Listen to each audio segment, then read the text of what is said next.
안녕하세요. 여러분과 함께 정치의 지도를 그려갈 저는 수능 완성 정치를 맡은 박봄입니다. 선생님이 어디 라디오에서 들었는데요. 그 심리학자들이 이렇게 조사를 해보니까 메달 이렇게 올림픽이건 뭐든 간에 무슨 세계 선수권 대회건 뭐든 간에 1, 2, 3등 이렇게 금메달, 은메달, 동메달 따서 이렇게 딱 올라가잖아요. 그래서 그 시상식장에 있는 선수들의 표정을 이렇게 연구를 해봤대요. 어떤 심리학자가. 당연히 금메달을 딴 박태환 선수의 표정이 생각납니다. 확 활짝 웃고 있겠죠. 그렇죠? 그리고 동메달을 딴 선수도 정말 너무너무 행복해한대요. 근데 은메달을 딴 2등을 한 사람들은 거의 대부분 표정이 좋지 않답니다. 왜냐하면 그 2등의 생각 속에는 어떤 게 있냐면 내가 정말 한순간 그것만 실수만 안 했어도 저 자리에 있는데 이 생각을 해서 그렇대요. 근데 3등은 잘못했더라면 나 메달 못 딸 뻔했네 이렇게 생각을 하니까 3등의 표정은 밝다라고 하네요. 이해가 팍 되더라고요. 제가 여러분에게 해주고 싶은 얘기는요. 내가 조금만 더 했으면 되는데 그런 생각들 안 하셨으면 좋겠다고요. 내가 그래도 이만큼 해서 3등? 차라리 정말 행복한 3등이 되시기를 바라겠습니다. 진짜 2, 3등 중에 하면 2등이 낫죠. 그렇지만 정말 후회 없는 내가 할 만큼 했어 라는 그런 생각이 들게 남은 시간을 보내셔야 됩니다. 조금만 더 있었더라면, 그때 그렇지 않았더라면 그런 생각들 이제 더 이상 하시면 안 돼요. 아시겠죠? 네. 오늘 이 시간에는 국제사회 두 번째 시간입니다. 그래서 15번째 주제 국제사회와 국제법 공부를 하고 있고요. 그리고 여러분들 다 지금 풀어서 놓고 자료도 놓고 이렇게 보고 있는 건 선생님 다 알고 있습니다. 맞죠, 여러분? 네. 자료 다 갖다 놓고 보고 있죠. 국제사회 주인공으로 해서 지난 시간까지 공부한 내용은 국제사회 형성과 발달이었습니다. 그렇죠? 그 다음에 국제사회의 특징이었습니다. 갈등과 협력이 같이 간다. 그러면서 국제사회를 바라보는 관점, 갈등을 중심으로 보는 관점 현실주의였고 협력을 중심으로 보는 관점은 이상주의였습니다. 그렇죠? 네, 그래서 거기까지 공부했습니다. 확실하게 공부가 되셔야 돼요. 여러분, 집단안전보장 전략은 어떤 관점에서죠? 이상주의죠. 세력균형 전략은 현실주의예요. 네. 오늘 이 시간에 공부할 내용은 이제 두 가지입니다. 뭐냐면 국제사회의 행위 주체와 그리고 국제법에 대해서 이야기를 해보도록 하겠습니다. 관련된 얘기들 차례차례 보도록 하죠. 선생님이 그린 그림인데요. 빼먹은 게 여기 이렇게 연결이 이렇게 됐었어야 되는데 여러분의 자료에는 그렇게 되어 있죠? 국제사회에 다양한 행위 주체들이 있고요. 이 다양한 행위 주체들이 이렇게 상호 막 이렇게 연결되어 있다라는 그림입니다. 보시면 가운데 다국적 기업이 있는 것은 아무런 그런 의미가 있는 거 아니에요, 여러분. 가장 중심적인 활동을 한다, 뭐 그런 의미 아닙니다, 여러분. 여러 국제기구와 비정부 간 국제기구, 그리고 숫자가 많은 주권 국가들을 그리다 보니까 다국적 기업이 가운데로 온 것뿐 얘가 가운데에서 뭐 중점적인 역할을 한다, 그런 의미가 내포된 건 아니라는 것을 말씀드리겠습니다. 보시면 국제사회 행위 주체는 과거에 국제사회가 형성되었던 그때만 보더라도 주권 국가 중심이었습니다. 그 뒤로도 한참, 그리고 사실은 지금까지도 주권 국가가 국제사회에서 큰 영향력을 발휘하고 있죠. 그렇지만 오늘날 현대사회에서, 현대 국제사회에서 특징적인 모습들은 이러한 주권 국가 외에 이렇게 국가를 초월한 행위체들의 역할이 커지고 있다는 게 특징입니다. 그거 하나 기억하시면 돼요. 그래서 여기 지금 이렇게 세트로 묶어져 있었잖아요. 이게 바로 국가를 초월한 행위체라는 뜻입니다. 그래서 국가를 초월한 행위체에는 정부 간 국제기구, 그리고 비정부 간 국제기구, 다국적 기업 등이 있고요. 여러분 너무나 잘 알다시피 정부 간 국제기구는 국가가 가입의 주체가 되는 것이고요. 비정부 간 국제기구는 개인이나 어떤 시민사회단체가 가입의 주체가 되는 겁니다. 국가가 아닌. 그래서 예를 들어서 국제사면위원회, 국경 없는 의사회, 그린피스 등등 많이 나오는 것들 그 등등이 있고요. 그 다음에 여러분 여기 보겠습니다. 주권국가 내부의 행위체도 국제사회의 행위 주체입니다. 그래서 보시면 지방정부, 그리고 어떤 소수민족, 그리고 이익집단 등도 국제사회의 행위 주체예요. 또 플러스 개인도요, 여러분. 한 사람의 개인도 국제사회 행위 주체입니다. 반기문 사무총장님 국제사회 행위 주체죠. 한 사람의 개인도 행위 주체에 해당됩니다. 주권국가 내부의 행위체도 있고요. 그 다음에 국가를 초월한 이런 행위체도 있고요. 개인도 행위체가 됩니다. 중요한 거 오늘날 초국가적인 행위체들의 영향이 커지고 있다. 뭐 별로 어려울 거 없겠죠? 관련된 문제 풀어보도록 하겠습니다. 자, 여러분 보겠습니다. 다음 자료에 대한 적절한 설명을 한 학생을 보기에서 고른 것은 그랬습니다. 1988년 세르비아는 당시 유고슬라비아 연방의 일부분이었는데 이 세르비아의 코소보주의 주민의 90%를 차지하는 알바니아계 주민들이 세르비아계로부터 분리 독립을 주장하여 코소보 해방군을 조직하였고 이에 세르비아 보안군은 이들을 색출한다는 구실로 알바니아인들을 무차별 학살했습니다. 이게 유명한 코소보 사태죠. 그렇죠? 지금 보시면 이 코소보 주의 주민이 90%가 알바니아니까 알바니아계가 독립하려고 하니까 세르비아계가 이렇게 이제 막 학살을 한 거죠. 자행한 거죠. 이 지역의 인종 청소를 경고하여 온 북대서양 조약기구는 유고슬라비아가 이를 묵살하자 1999년 3월에 유고슬라비아에 대한 공습을 단행했습니다. 여러분 일단 북대서양 조약기구 나토에 대해서 말씀을 드리면 나토는 작년에 수능에 출제되기도 했습니다. 그렇죠, 여러분. 사실 이렇게 막 따끈따끈한 그런 국제기구는 아니에요. 아주 오래전부터 있어 왔고 또 냉전 시대를 대표한 국제기구이기도 했으니까요. 소련을 중심으로 한 바르샤바 조약기구에 이렇게 대항한 그런 서구 유럽 그리고 미국 그런 서구 민주주의 국가들의 모임입니다. 군사적인 이게 북대서양 조약기구였어요. 그런데 1991년에 소련 해체되고 바르샤바 조약기구 해체되면서 그동안 바르샤바 조약기구에 이렇게 대항하는 그런 대항마였는데 이제부터는 성격이 변해지죠. 어떻게? 좀 안보적인 그런 국제기구로 변하게 됩니다. 그런데 이때 당시에 이제 코소보를 유고슬라비아를 나토가 공습했잖아요.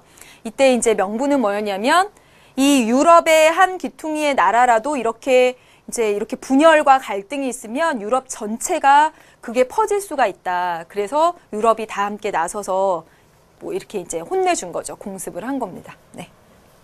보겠습니다. 국제사회에서 갈등 관계를 찾아볼 수가 있죠. 지금 민족 간 갈등 나타났고요. 이 알바니아계 주민은 이 유고슬라비아 연방 세르비아 내에 있는 한 민족입니다. 국제사회 행위 주체죠. 역시 그쵸? 갈등 관계 찾아볼 수 있는 것 맞습니다. 기억은 국가 내부의 행위체죠.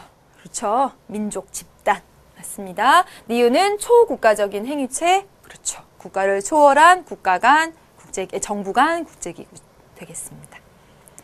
그 다음에 병 볼게요. 니은은 국제적인 문제를 사법적 절차에 따라 해결하려는 목적을 지니고 결성된 것. 여러분 국제적인 문제를 사법적으로 해결하려는 그런 목적으로 설립된 국제기구는 다음 시간에 배우게 되겠지만 국제사법재판소입니다. 그러니까 아니죠. 그렇죠? 다민족 국가가 단일 민족 국가보다 정치적 문제 해결에 있어서 더 유리하다라는 말도 안 되는 상식적으로도 그렇죠. 단일 민족 국가가 사실은 요즘 없는 거죠. 우리나라도 보면 농촌 지역에 거의 정말 많은 이렇게 국제 결혼이 이루어지고 이것이 진짜 거듭 세월이 지나고 나면 이 한민족, 단일 민족을 주장하는 것도 사실은 어려워질 수가 있습니다. 그러니까 단일 국가라는 것의 의미가 없어지고 있는 요즘이지만 그래도 어쨌든 우리나라와 같은 나라에 비해서 이렇게 다민족이 섞여 사는 그런 국가들은 분쟁과 갈등의 소지가 훨씬 더 많다라는 것을 알 수가 있죠. 틀렸습니다. 네, 이제 다음 보겠습니다. 지금 배운 내용들이에요. 여러분 행위 주체입니다. 국제사회에는 다양한 행위 주체가 존재하죠. 여러분들 머릿속에 몇 가지 떠오르고 있을 겁니다. 그렇죠? 그 중에서 가장 기본적인 여기 딱 나오네요. 국가네요. 그렇죠? 벌써 딱 나오네요.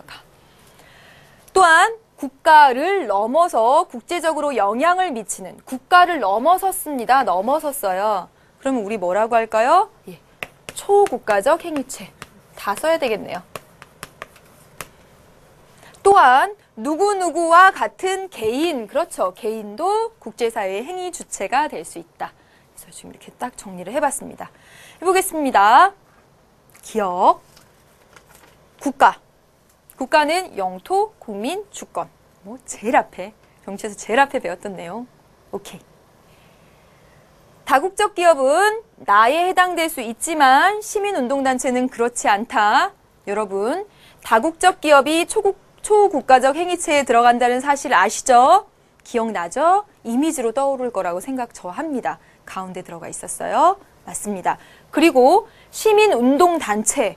여러분, 이 시민운동단체가 국제적으로 협력했다면, 국제적 협력을 했다면 이 시민운동단체는 비정부 간 국제기구가 돼서 어디 들어가요? 초국가적 행위체에 포함되죠.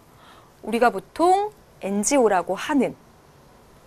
그렇죠. 그러니까 이 말은 틀렸죠. 네. 그 다음에 디귿입니다. 유력한 정치인들, 오바마 대통령 같은 분들, 그렇죠. 개인이지만 국제사회 행위 주체죠. 그 사람 말 한마디 한마디가 파급 효과가 대단합니다. 그렇지만 종교 지도자는 그렇지 않다. 무슨 소리예요, 여러분? 달라이라마 같은 분도 국제사회 행위 주체입니다. 그리고 여러분 그 천주교의 왜 갑자기 생각 안 나죠? 아무튼 다 아시잖아요. 그래서 틀렸습니다. 리을. 국제사회를 보는 이상주의적 관점에 따르면 국가에 의해 발생하는 전쟁은 여러분 지금 이 문제에서 리을이 가장 여러분이 기억해야 될 선지입니다. 다른 거 다 시시하고 그래 다 안다고 쳐요. 그래도 이 선지는 만만하지 않은 선지였다고 생각합니다. 이거 별표 쳐놓으시고 볼게요. 국제사회를 보는 이상주의적 관점에 따르면 국가에 의해 발생하는 전쟁은 잘못된 제도와 지도자들 때문에 발생하는 그건 일탈 현상이야. 원래 벌어지지 않아야 되는 건데 학생들은 모두 착해. 근데 제 탈선한 애는요? 제가 일탈을 한 거야, 잠깐. 이렇게 보는 거 이상주의적 관점 맞습니다. 이상주의에서 분명히 지금 현실에서 전쟁이 일어나고 있고 갈등이 일어나잖아요. 이상주의자들은 전쟁, 갈등 그런 것들을 어떻게 보냐면 그 잘못된 사람들이 잘못된 선택을 하고 판단하는 순간적인 그런 일탈이라고. 그러니까 얼마든지 고칠 수 있다고 생각을 하죠. 네, 맞는 진술입니다, 여러분. 리을 맞습니다. 그 다음에 또 보겠습니다. 유럽에 본사를 둔 A기업이 기업하고 나온 거 보니까 다국적 기업이라는 국제사회 행위 주체에 관한 문제라는 것을 알 수가 있습니다. 그렇죠? 유럽에 본사를 둔 A기업이 갑국에 진출하면서 갑국의 고위 관료들에게 많은 뇌물을 주고 세금을 깎는 그런 조치 등 특혜를 받은 것으로 드러나 파장이 일고 있다. 다국적 기업의 국제사회 진출로 인해서 나타나는 그런 부작용, 그런 현상을 보여주고 있네요. 근데 여기 볼게요. 급속도로 경제성장을 이룩하고 있는 을국의 경제성장은 대규모의 외자 유치, 외국에서 자본을 끌어와서 그 힘입은 바가 크대요. 외국 기업들의 투자를 적극적으로 유도하는 결과 정말 많은 일자리 생겼고 을국 국민들의 생활 수준도 크게 향상되었다. 지금 이 지문을 보면 다국적 기업이 세계로 뻗어나가면서 나타나는 정말 긍정적인 모습과 부정적인 모습을 같이 나타내주고 있습니다. 보겠습니다. 국제사회에서 다국적 기업의 영향력은 크지 않다. 말도 안 되고요. 다국적 기업의 활동은 경제적으로 바람직하지 않다. 아니죠. 다국적 기업의 활동은 국가 간 협력 증진에 기여합니다. 분명히 그래요. 그리고 다국적 기업의 정보력도 정말 대단하고요. 우리나라의 몇몇 기업들도 보면. 근데 지금 여기서는 부정적인 측면도 분명히 나타나 있어요. 근데 아니죠. 그러니까 4번 정치적 요인을 고려하여 다국적 기업의 활동을 제한할 필요가 있다. 이거는요. 긍정적인 측면은 무시한 진술인데요. 5번 보겠습니다. 다국적 기업의 활동은 특정 국가의 정치와 경제 분야에 영향을 미칠 수가 있습니다. 이렇게 뇌물을 줄 수도 있고 경제 성장에 도움을 줄 수도 있고 정답 5번 되겠습니다. 그 다음에 이제 고득점 1번으로 넘어왔습니다. 여러분 보세요. A국과 B국 정부는요. A국, B국에서 국가가 나왔네요. 군사적 우호 관계를 증진시키기 위해서 협약을 체결했네요. 아, 조약 체결했네요. 국가 간에. 아직 우리 국제법 안 배웠지만. 양국 정부는 매년 군사훈련을 같이 하고 정기적으로 정상회담도 개최했어요. 나와보겠습니다. 지금 C국과 D국은 국가 나왔고요. 핵무기의 확산과 억제를 목표로 하는 국제기구, 국제기구 나왔네요. 국제기구에 동시에 가입했고요. 이 기구의 협약을 준수하기로 했대요. 그 다음에 C국 국적의 각 기업은 다국적 기업도 나왔네요. A국과 B국의 대규모 투자를 단행했고요. A국 국민들은 각 기업의 투자에 대해서 환영, 비국 국민들은 반감, 이런 모습 보이고, 나라마다 시각이 다를 수 있으니까. 보겠습니다. 이제 가나다에 대한 설명. 네, 가에서는 조약을 체결했고, 나에선 국제기구에 가입했고, 다에선 다국적 기업이 국가 내 상황에 영향을 주는 모습들이에요. 1번, 근대사회가 성립된 이후에 가에서 나타나는 국제사회 행위 주체, 바로 A국, B국하는 국가입니다. 그렇죠? 국가의 중요성이 감소되고 있다. 근대사회 성립 이후에 국가가 물론 초국가적인 행위체의 영향력이 커지고 있긴 하지만 국가의 영향력이 감소됐다라고 말하는 것은 좀 무리가 있습니다. 예, 그렇고요. 나에서 나타나는 국제법은 체결 당사국 외의 국가에도 강제력을 발한다. 여러분, 나에서 나타난 국제기구에 가입하지 않은 나라에도 강제할 수 있다? 아니겠죠. 그렇죠? 다에서 각 기업의 활동은 A국과 B국의 협력 관계를 더욱 강화시킨다. 지금 각 기업이 A국과 B국에 이렇게 들어가서 각각의 환영 반감의 모습을 나타냈다는 것이지 여기서 이 두 나라 간의 어떤 관계가 좋아졌다라는 것을 알기는 어렵습니다. 다에서와 달리 나에서는 초국가적 행위체의 역할을 찾아볼 수 있다. 다에서와 달리 나에서라고 했는데 여러분 지금 보시면 국제기구도 초국가적 행위체, 다국적 기업도 초국가적 행위체입니다. 나다에서 다 나타나고 있죠. 틀렸네요. 5번 보겠습니다. 다 모두에서 국가 내부적 행위체는 찾아볼 수 없다.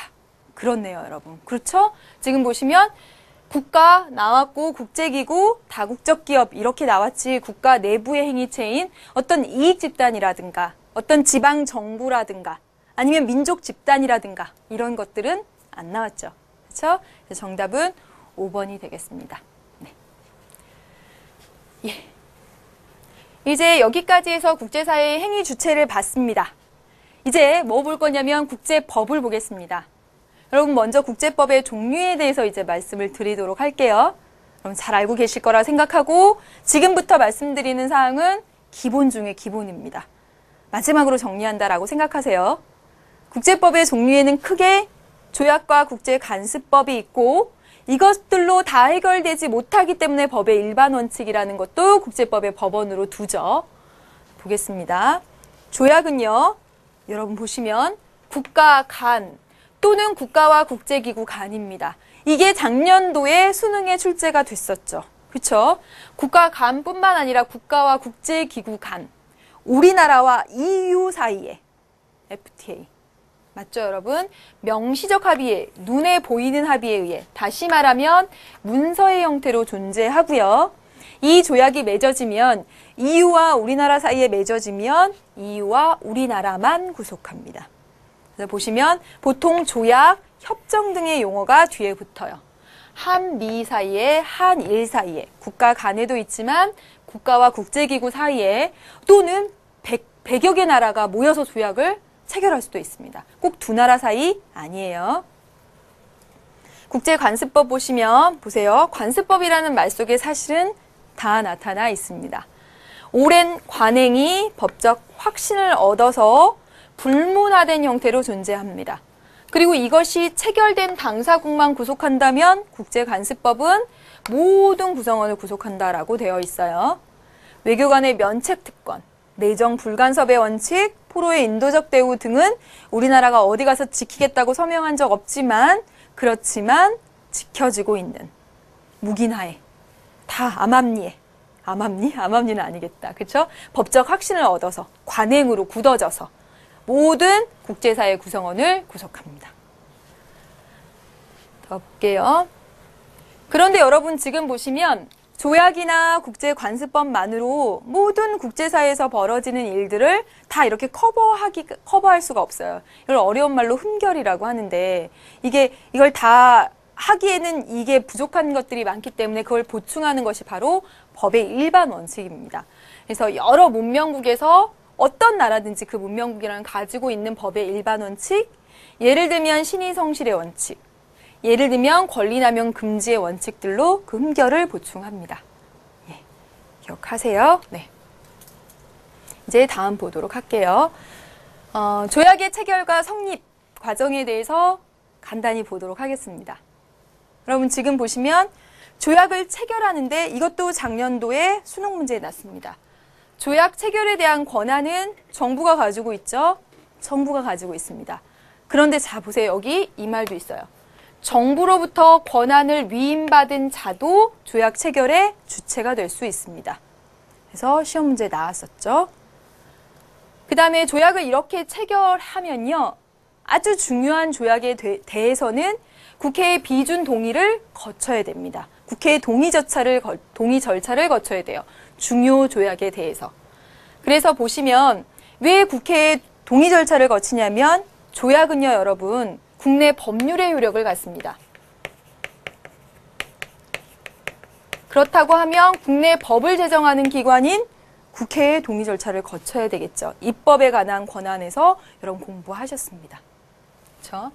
그렇게 되면 서로 조약 비준서를 이렇게 교환함으로써 조약의 효력이 발생합니다. 조금만 더 볼게요.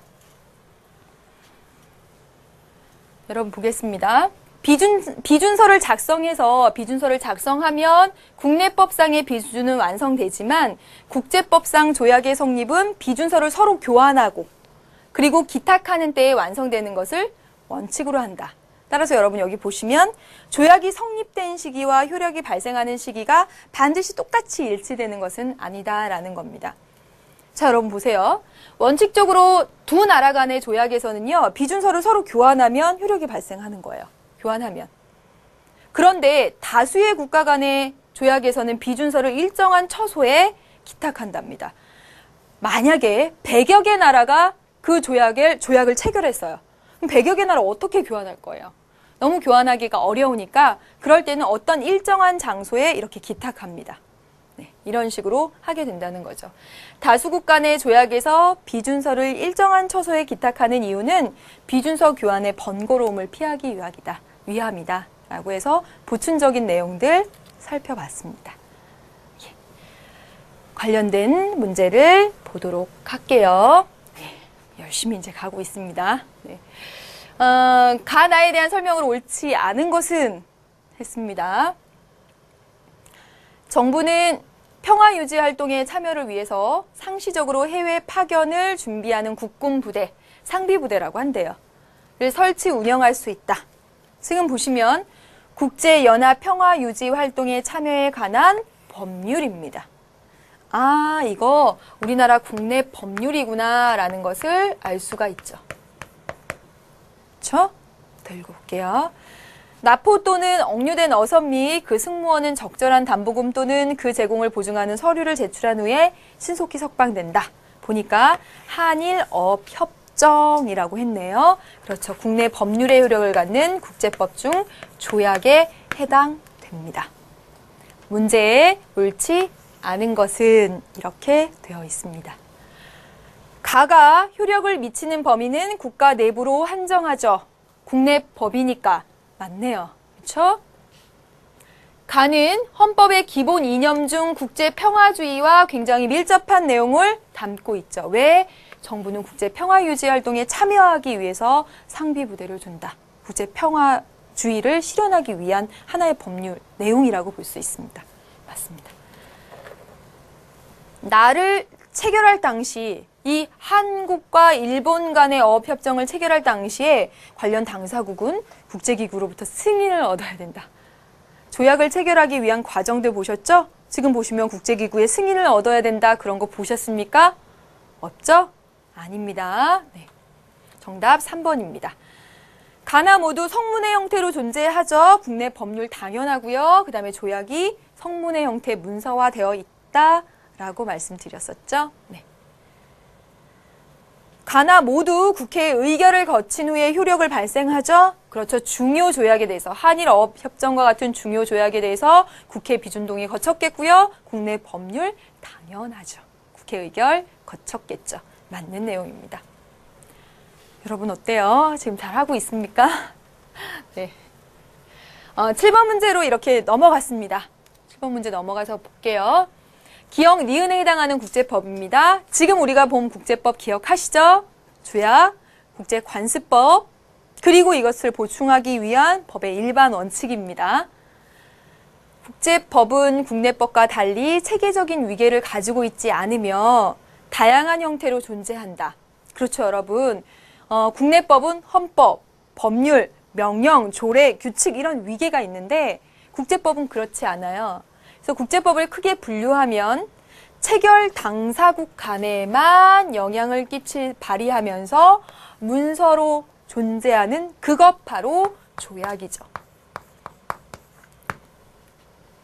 근데 이와 달리 오랜 기간 동안 관행으로 인정되어서 국가들 간의 관행, 법적 확신, 불문 이것은 바로 여러분 국제관습법이죠. 찾아봅시다. 한편 기억과 니은은 아니지만 여러 문명국에 공통적으로 인정되는 법의 일반 원칙도 포함되죠. 여러분 뭐 있다고 했습니까? 신의성실의 원칙, 권리남용 금지의 원칙 같은 거 있다고 말씀드렸죠? 보겠습니다. 기억. 예, 기억 니은에 해당되는 거 국제습지조약 어디 들어갈까요? 여기 들어가겠네. 그렇죠, 여기. 조약이니까. 그 다음에 신의성실의 원칙 어디 들어갈까요? 여기 들어가겠네. 예. 그 다음에 내정불간섭의 원칙. 오랜 관행이 법적 확신을 얻은 여기 들어가겠네요. 그렇죠? 네.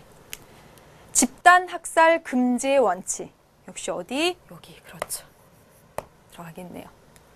한미 주둔국 지위에 관한 협정, 조약이라는 형태로 존재합니다. 여기 들어갑니다.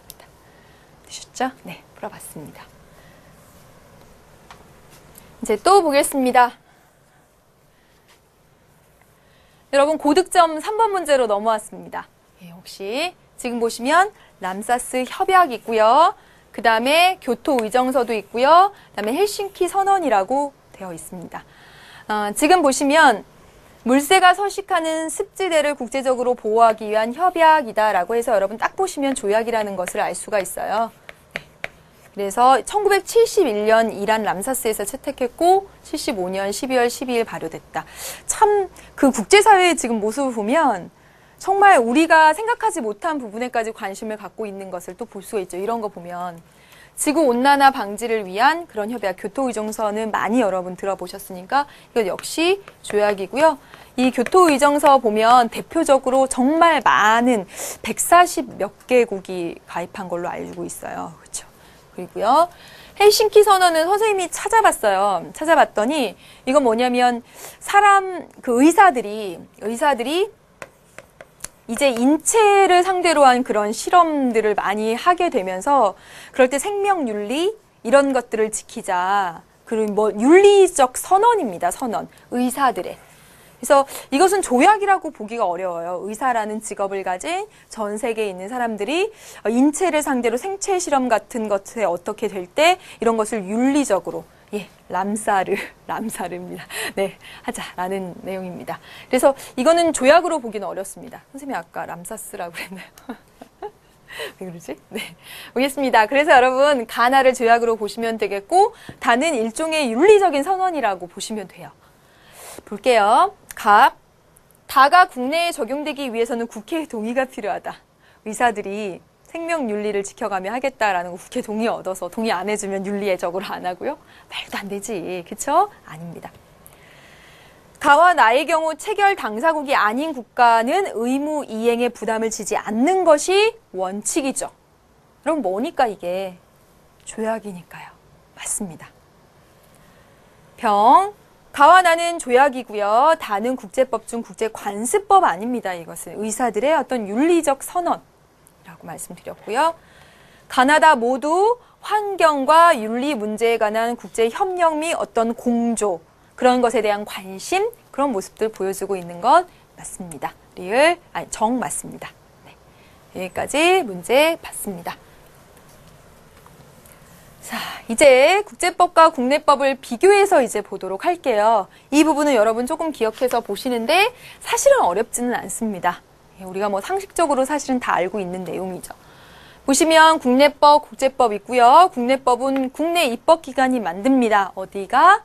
국회가 제정하죠. 그렇죠? 네. 그렇지만 국제법은 국가 간의 합의를 통해서 만들어지는 거죠. 그 다음에 국내법의 규율 대상은 모든 국민입니다. 모든. 그 국내에 있는 국민. 그 나라에 있는 국민. 국제법은 국제사회 행위 주체들이 그 대상이 되죠. 국내법을 집행하는 주체는 행정부고요. 적용하는 기관 사법부라는 거 뭐 다 아시고요. 그런데 국제법 보세요.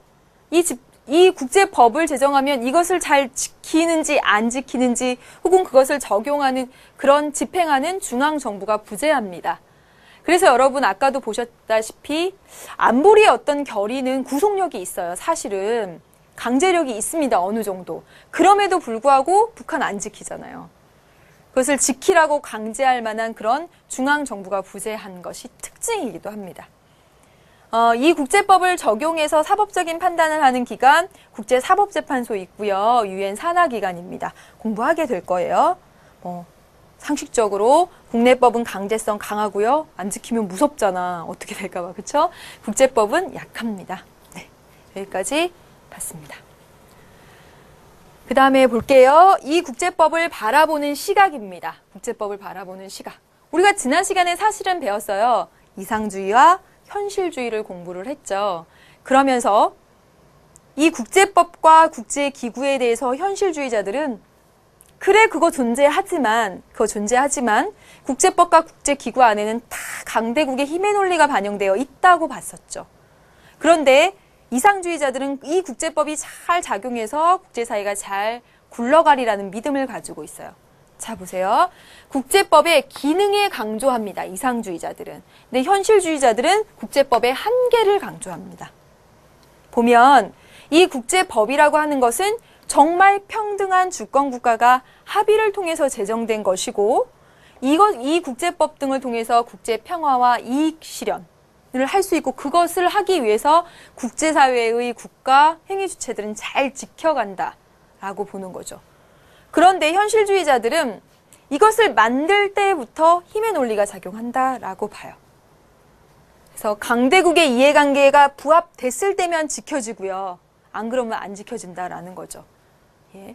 어떤 한 강대국이 어떤 조약에 참여했다가 그 자국의 이해관계랑 맞아떨어지지 않는다고 탈퇴하고 이런 모습들 보여지잖아요. 그래서 강제력 있는 집행기구 그리고 실효성 있는 제재기구가 없기 때문에 실제로는 그렇다. 중앙정부 부재하다. 이렇게 보는 것이 현실주의의 시각입니다. 그래서 이상주의는 국제법의 기능을 중심으로 현실주의는 국제법의 한계를 중심으로 보고 있다. 네, 여기까지 봤습니다. 이제 문제를 조금 보도록 하겠습니다. 여러분 123페이지의 첫 번째 문제입니다. 다음 사례에 대한 옳은 설명을 보기에서 고른 것은 그랬습니다. A국과 B국은 경제협력 강화를 위해서 자유무역 협정을 체결했네요. 여러분 조약이죠? 자유무역 협정을 체결한 후에 두 나라 간의 교역력은 크게 늘어났고 상대방 국가에 대한 기업들의 투자도 증가하였다. 자유무역 협정 FTA에 대한 긍정적인 측면 서술했고 여기서는 그것을 주안점으로 보기보다 이게 조약이구나라는 것을 보는 겁니다. 시국 국민으로 시국에 대해서 반체제 운동을 벌이던 갑은 시국의 실정법을 위반한 혐의로 경찰에 쫓기게 되었어요. 그래서 갑은 치외법권이 인정되는 C국 내의 D국 대사관으로 피신했대요. 다시 말하면 이게 그렇게 생각하시면 됩니다. 그러면 치외법권이라고 하는 것은 법이 다스리는 범위를 벗어나는 권리. 다시 말하면 한 외국인이 어떤 나라에 와서 그 나라의 법에 적용되지 않을 권리입니다. 보통 외교관이 가지고 있죠. 자, 여러분 보시면 예를 들어서 여기 중국입니다. 여러분 뭐 노벨 평화상을 수상한 그 중국의 이제 정치 체제를 비판한 그런 운동가도 잘 알고 계시죠? 예를 들어서 중국에서 이게 뭐 시국이 중국이라고 해봅시다. 이 중국 반체제 운동을 하던 그 사람이 이 중국 안에서 잡힐까봐 어디로 들어간 거예요? 중국 안에 어떤 다른 나라 대사관으로 들어간 겁니다. 그러면요, 이 대사관은 중국의 법에 적용받지 않은 그런 지역이에요. 예. 지금 그 상황입니다. 이해되시죠? 볼게요.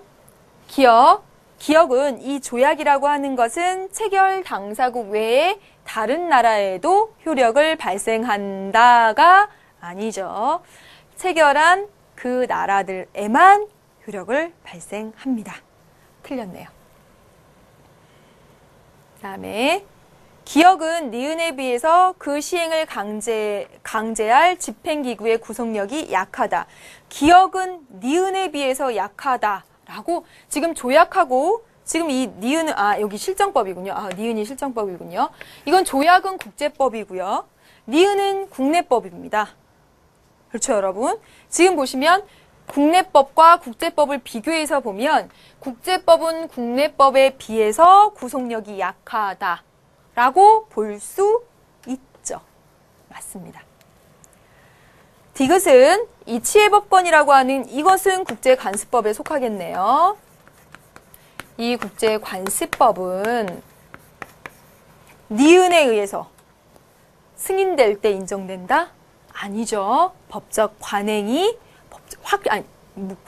오랜 관행이 법적 확신을 얻어서죠. 아닙니다. D국이 C국의 갑의 인도를 거부할 수 있는 권리는 국제관습법으로 인정됩니다. 이게 보세요. 여기 뭐냐면 정치범 불인도의 원칙입니다. 여러분 보시면 국제관습법의 하나가 되는데, 자 보세요. 지금 이 나라 여기가 C라고 씁시다. C국에서 반체제 운동을 하다가 여기 대사관으로 이렇게 도망왔어요. 이 사람이. 그러면 이 도망 온 사람을 여기 C국은 내달라고 요구하겠죠. 그래서 만약에 이렇게 내주면 이 사람 어떻게 될까? 정말 큰일 나겠죠. 그렇죠? 감옥도 갈 수도 있고 사실은 죽을 수도 있고 어떻게 될지 모르잖아요. 그래서 이 사람의 인권을 보장한다라는 그런 차원에서 이게 죽을 게 뻔한 이 사람을 내주지 않는 원칙. 이게 정치범 불인도의 원칙입니다. 맞습니다, 여러분. 네. 여기까지 문제를 다 풀어봤습니다. 이제 지난 시간과 이번 시간까지 해서 우리가 지금 국제사회와 국제법이라는 15번째 주제를 이야기하고 있는데 이제 모두 다 정리한다는 측면에서 테마심화학습 첫 번째, 두 번째 주제를 좀 보도록 하겠습니다. 여러분 지금 보시면 지난 시간부터 공부해왔던 걸 가만히 생각해 보시면 국제사회의 형성과 발달, 그리고 국제사회의 특징하면서 국제사회를 바라보는 관점에 대해서 공부를 했습니다. 선생님이 이거 별표 쳤었고요. 그 다음에 또 하나 더 중요했던 것이 뭐냐면 지금 방금까지 배웠던 국제법이었습니다. 그래서 국제사회를 바라보는 관점과 국제법을 이 테마심화학습의 자료를 읽어보면서 정리를 하도록 하겠습니다. 국제사회를 바라보는 여러분 현실주의적 관점은 뭘 강조한다고 했었죠? 갈등, 힘을 강조한다라고 했었죠. 그래서 힘의 관점에서 규정되는 국가 이익을, 국가라는 행위 주체를 또 강조합니다. 중심으로 국제 정치의 본질을 파악하려고 하죠. 현실주의자들은 국제관계를 국가들 간의 힘의 대립구도 관계로, 대립관계로 파악하며 국가들 간의 갈등이 불가피하다라고 전제합니다. 여러분 키워드들 아시겠죠? 현실주의적 관점을 제시한 대표적인 학자가 이 모겐소라는 학자인데 홉스적인 인간 간의 기반을 두고, 다시 말하면 인간은 이기적이기 때문에 이런 이기적 인간이 모이는 국가도 이기적이고요. 자국의 이익을 추구하면서 갈등이 나타날 수밖에 없다고 봅니다. 그래서 정치 과정에서 힘의 우위를 강조했고요. 인간은 본질적으로 이기적이고 정치는 이기적 인간들이 힘을 추구하는 끊임없는 권력 투쟁의 과정이며 마찬가지로 힘의 효과적 조직체인 국가 역시 그 자국의 이익을 추구하며 이 국가 이익은 힘으로 규정된다. 힘이 가장 중요하다라고 봤습니다. 넘겨주세요. 국제사회를 보는 이상주의적 관점은 근본적인 면에서 대비되는데요. 이상주의는 국제관계에서 협력을 강조하죠. 아까 갈등이었다면 여기 협력입니다. 그렇죠? 이를 진작시키기 위해 노력하고요. 대립과 전쟁은 여러분 여기 보세요. 국가 간의 대립과 전쟁이 실제 일어나고 있는데 이것은 국제관계의 본질적 성격이 아니라 아까 뭐라 그랬죠? 일탈적인 모습이다라고 이야기를 했죠. 그렇죠? 국가들 간의 상호 협력과 교류의 가능성은 얼마든지 열려 있다. 그래서 여러분 그 수단으로서 국제기구와 국제법의 기능을 강조했다라고 말씀드렸었습니다. 정리되시죠? 하나 더 보겠습니다. 이제 국제법입니다. 여러분 보시면 국제법은 국가 간의 관계를 규율하는 법이라는 뜻에서 유래한데 이 국제사회의 행위를 규율하기 위한 일체의 법규법입니다. 그래서 국제사회에서 조약을 통해서건 아니면 오랜 관행이 법적 확신을 받아서건 간에 그런 일체의 법규범을 우리는 국제법이라고 부릅니다. 국제법은 국가기관에 의해 공식적으로 제정되고 집행되는 국내법과 달리 그렇죠 여러분? 법 제정과 법 집행의 주체가 없죠. 따라서 국제법은 통일되고 일관된 법체계를 지니고 있지 않습니다. 헌법, 법률, 명령, 규칙, 상법, 민법 하는 그런 체계가 없어요. 국제법이라는 공식적인 명칭을 가진 단일법은 실제로 존재하지 않습니다. 국제법전 하는 이런 건 존재하지 않는다라는 거예요. 그래서 국제사회에서 통용되는 행위들의 원칙들을 정한 여러 가지 규정들을 통칭해서 국제법이라고 부른다는 겁니다. 넘겨주십시오. 명시적 합의에 의해서 성립되는 조약, 그 다음에 아까 보셨다시피 오랜 관행이 법적 확신을 얻은 관습법, 그리고 법의 일반 원칙이 국제법의 종류가 되는 것이죠. 보시면 국제법은 현실적으로 강력한 집행 주체가 존재하지 않기 때문에 위반을 하면 제재가 쉽지 않다는 점에서 한계가 있었죠. 이 한계를 강조한 것이 바로 현실주의의 시각이었고요. 뿐만 아니라 국제법의 내용에는 강대국의 의사가 일반적으로 반영되는 경우가 많다. 힘의 논리가 작용한다. 여기 역시 현실주의적 시각에서 국제법의 한계를 중점으로 이야기를 하고 있습니다. 여기까지 살펴봤습니다. 네, 여러분 국제 정치 파트를 들어가 보고 지금 이야기를 하는데요. 여러분 내용들은 어렵지 않을 것이라고 생각합니다. 여러분 가장 기본적인 것들 지금 살피고 그리고 문제통에서 중요한 선지들 얘기했는데요. 여러분 선생님이 올려놓은 자료 보면서 기출문제 풀어보면서 어려운 거 중요한 거 다시 한번 체크해 보시기를 부탁드리겠습니다. 다음 시간에 16번째 주제 국제기구와 국제관계 이야기로 만나보겠습니다. 여러분 수고 많으셨습니다. 안녕.